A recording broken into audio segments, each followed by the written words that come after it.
Hey everybody, thanks for tuning back into Crypto Mainly. My name's Lee. I'm just going to do something a little bit different on today's video, guys. Thanks ever so much. 304 subscribers on this YouTube channel of mine is very new, as you all know. I've been working. I was working behind the scenes with one of the most recognised personalities in the crypto space for the last sort of 2.5, 3 years. So just branching out by myself. This is a very new channel, guys. So don't let the number of subscribers put you off. I am grateful for each and every one of you. Thanks for tuning in, for liking, subscribing, switching on the bell for for the notifications. Really appreciate that. So do a little bit something a little bit different today, guys. So very briefly, we'll take a look at Bitcoin here. So I mean, quite healthy at the moment. It looks like it's pulling back and things. People are talking about, that it's actually starting to look like it's rolling over. I don't think it is just yet. I think we've got a little way to go before that happens. And you've got, obviously people are talking about. Obviously, you've got a three drives pattern here, which tends to, if we've not broken through, the upper resistance line, on the third attempt, then you would tend to, sort of get a rejection from there. I don't think that's actually going to happen at the moment, guys. I think this is just a little cooling off period. I think the key level to watch is highlighted in purple there, so it's at about 23,850. So 23,800, 23,900 is the level to watch there, before we get too worried about any sort of downside moves. We've got we've had before we worry about any downside moves, really, we've got obviously a nice uptrend at the moment. You've got lows, highs, higher lows, higher highs, all the way up, until really we break down, below, that I mean, if we look at the if I put the fib, so if we put a fib from the local low to the local high there, you can see. Let's get that in the right place for you. You can actually see that, interestingly, that the 61.8 retracement is on that shelf of ledge of support. So, that's at 23,400. So, I mean, if we start to get down to those levels, if we start to sort of see, closes below 23,400, then I think, it's time to get concerned. But at the moment, as long as we're above the 23,850 mark, I don't think there's too much to worry about just yet. But clearly, we are getting to a cooling off, so it's something we do need to be aware of that and to keep our eye on it. You can see on the RSI, we're actually still in this rising wedge formation. You can also see that the bearish divergence which was forming from these highs. So just so yeah, from this high, and this high, we were starting to get bearish divergence forming here. So higher highs on the price, lower highs on RSI, but in actual fact, you can see that yesterday's close actually negated that bearish divergence. So that's a good sign. However, we are grinding along, the support. So we do need to be careful of that. If we do see this breakdown, guys, just watch out for that. If you do start to see this breakdown, you don't necessarily have to react immediately, because usually, as you'll no doubt know, most of you, if you get the breakdown, you'll likely get a retest, and then the move to the downside. But I mean, if we start to get below the 50 on RSI on the daily, then we need to be very careful then. But I just think that we've got a little bit more upside yet to go, before the bigger corrective moves come back down. I do think that they're coming, as you know, if you've been watching my videos. Sort of first week in September, I think we're going to sort of carry on trudging up into the back end of the month, and then first week in September, once the CME gap's closed, then we're going to get the prices come back down. The reason I say that is, on average over the last sort of September's, going back through Bitcoin history, it tends to correct around about 25 to 30%. So if we do close the CME gap here, and we take 25% back off there, it's basically just going to be a retest of the sort of 21,000 level. Back down at the sort of the mid of this range, if you like, here. So I do think that that's coming. So obviously, 25 to 30% correction in Bitcoin is going to be, catastrophic for altcoins. You're going to see sort of 50% corrections in some of the alts. So just be careful of that, guys. It's something just to be aware of. And just the reason for today's video, actually, is I just wanted to talk to you about the traditional markets and things. Now, I'm not going to pretend that I'm, sort of a world economist or anything like that, because I'm not. I'm just a simple chartist, very simple, in fact. And but when you look at the charts, you can see the patterns are there. You can still see the warning signs and things. So we were looking at the SPX, which is the S&P 500. We've been looking at this for a while. As I've said in the videos, recently, I did actually think we were going to, come up to the. You can see my projection here, but you can see I did actually think we were going to come up to close this CME gap, which was here, and get a rejection from there. And as you can see, we've broken through that. We've also got a weekly wick and candle body high range here, which we're also above that as well. And also, if you actually, if you see that the support line or resistance line I've drawn there, we've even broken above that as well now. So I mean, things do look really great, but I mean, things do look really strong on the face of things. But what I'm concerned with, as I said in the video yesterday, is we've got highs here, we've got higher highs here, which looks great, but it's no different to what we had here in actual fact. So we've got this range high here, we've broken those range highs there. So and we've got the rolling over. I mean, a falling sort of broadening wedge like that is actually a bullish pattern. But what I think we'll see is actually another retest of this lows of the range before we get any sort of continuation of the upside. So if we do come up, I think we'll come up to the to this resistance line, and then we'll obviously there'll be bounces along the way, of course, but we'll work our way back down to the lows of this range. I think is what's going to happen. What with the midterm US elections coming up in November as well, it would make sense to me that we come up and we get a similar pattern to this, where we've come up and we get this waterfall effect where we come all the way back down, and then a corrective move after November, which will make things look really nice going into the early part of next year. I think sort of fits quite well with some of the timelines and things that I've been looking at. So yeah, that's what I think is going to happen, guys. So just prepare yourselves for that. Just one of the things, if we look at this S&P, and one of the reasons I want to do the video today is things look quite healthy in in the US market on the face of things. There's been a lot of controversy recently about the number of jobs, because jobs look really strong, but of course, as you'll know, if you look back through history, actually jobs do look really strong leading into a recession, and it's actually a lagging indicator. So the number of sort of the unemployment figures, I should say, they can be really very strong leading into a recession. And obviously, once the recession really kicks in, and you get the earnings reports start to take a downturn. People's savings are being eroded at the moment. Credit card debt is on the increase massively. So when you start to see people spending and getting more in debt and not having as much savings, then of course they stop spending, which means that the companies start to make less money. Then they start to lay people off and things, and then before you know it, you're into more of a major measurable recession in terms of the sort of lagging indicators. All indicators are lagging indicators.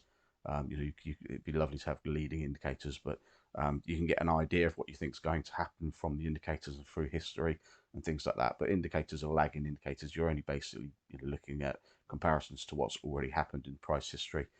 If you had a crystal ball, I'm sure they'd be very popular and people would be buying them in the shops, but it's not the case, unfortunately.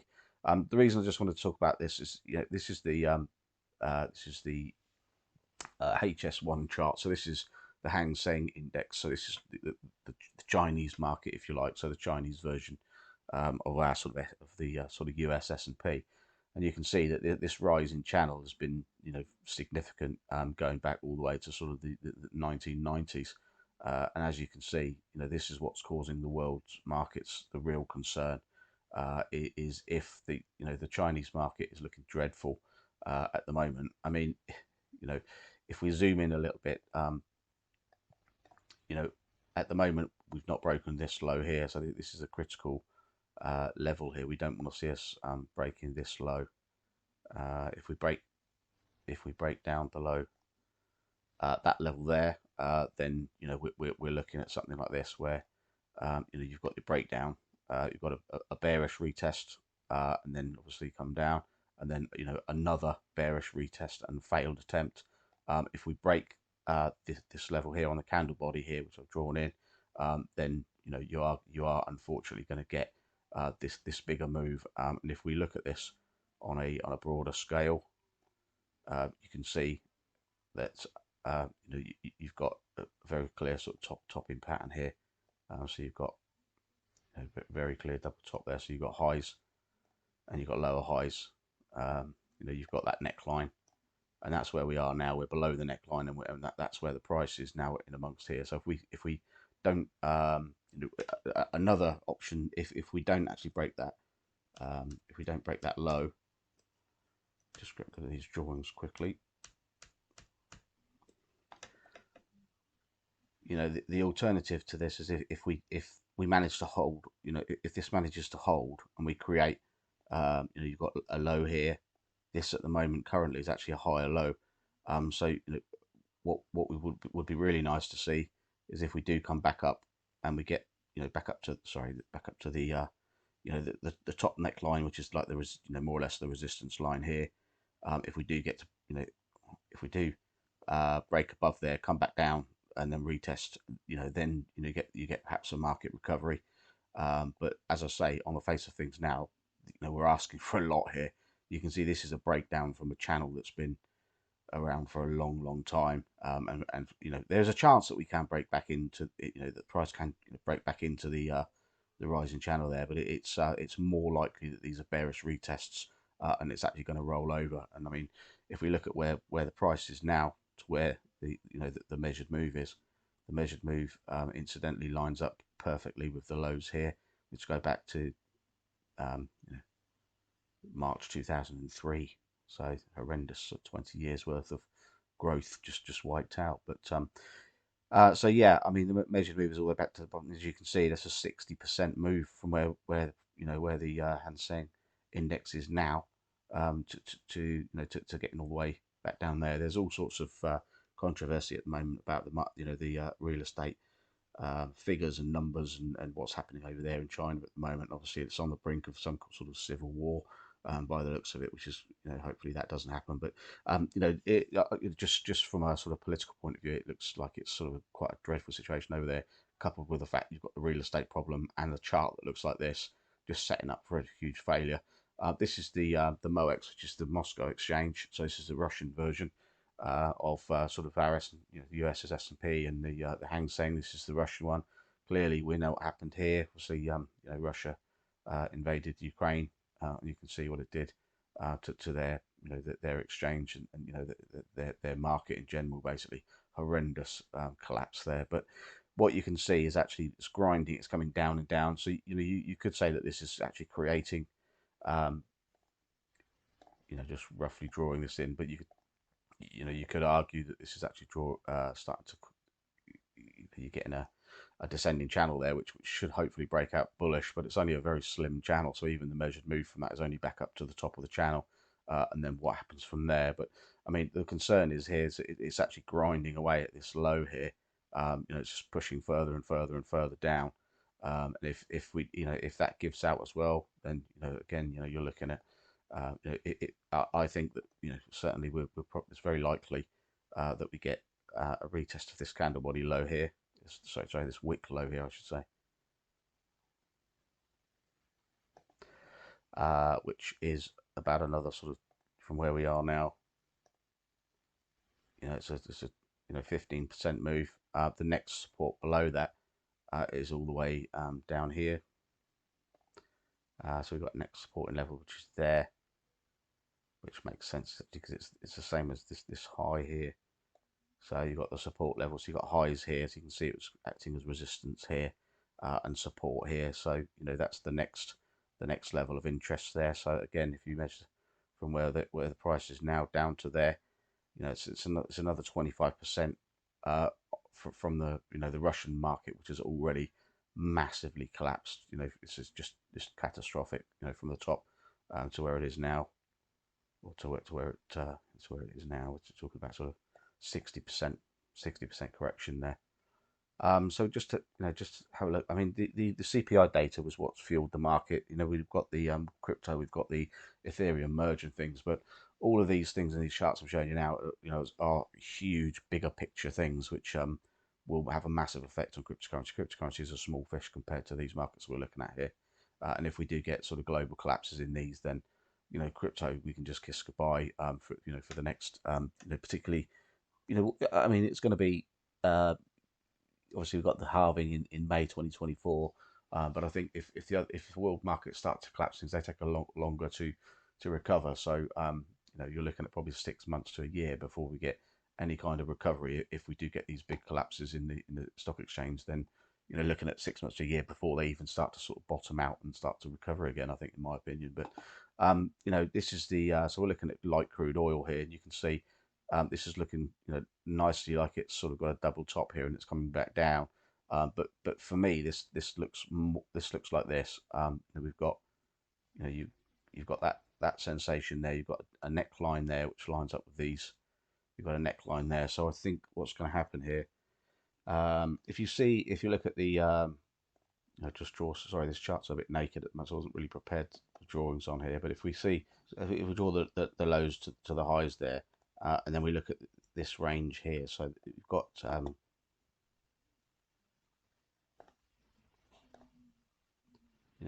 we've got this range here. Okay, and if we take a fib measurement from the top of that range to the bottom, you can see actually, that the 2.618 is something which we'll very likely hit. I think, in my opinion, on crude, eventually must take some time to get there, but I think we're going to get something like this where we've got we've got a neckline here, as I said. We've broken out. We're going to come back down.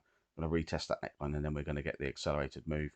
And as you can see at the top there, the 4.669 it is also a potential target up here, sort of 200 and what's that, 260, 280 dollars a barrel. That seems ridiculous at the moment to think to look at that, but if the CPI data was affected massively, in a negative sense, because the commodity oil and gas prices that came down, and they had like a negative 11% effect on the CPI data, which brought the CPI data right the way down to lower levels, the 8.5, so lower levels than what was anticipated. But you can see from these charts that I think that this is looking quite a bullish chart to me. I also what you could also argue is even though when oil went negative, obviously when Russia invaded Ukraine, so this is a little bit skewed. But if we do take if we do we end up with this move back down to the neckline and then off again, obviously what we would then get is possibly an ABC correction here. And if you pop that on as well,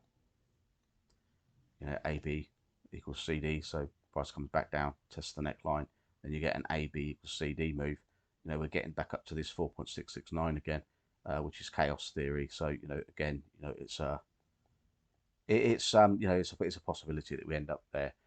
If we look at natural gas, I mean it's so look at natural gas.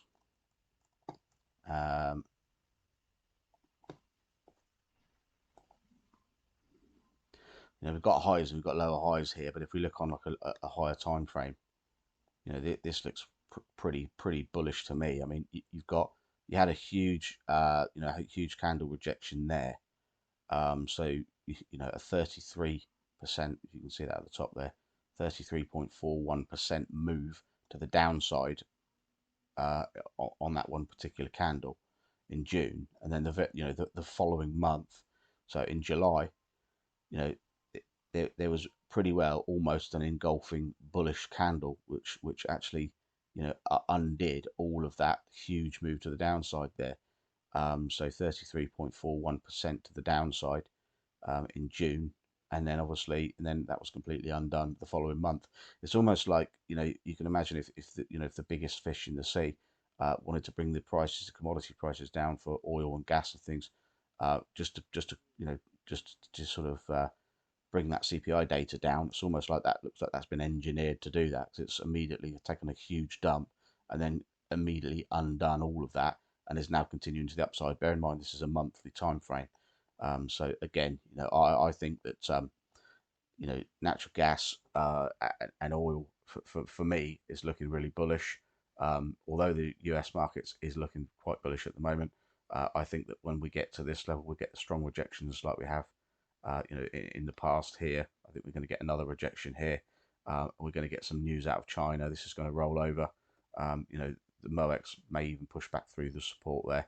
I mean, it just looks really, really, quite doomy and gloomy. And apologies that the tone of the video is a little on the on the bearish side, to say the least. But I think we need to have a really a really good think about these world markets and what's happening all around the world, and not just focus our attention on the US market. I don't think that that's the right thing to do.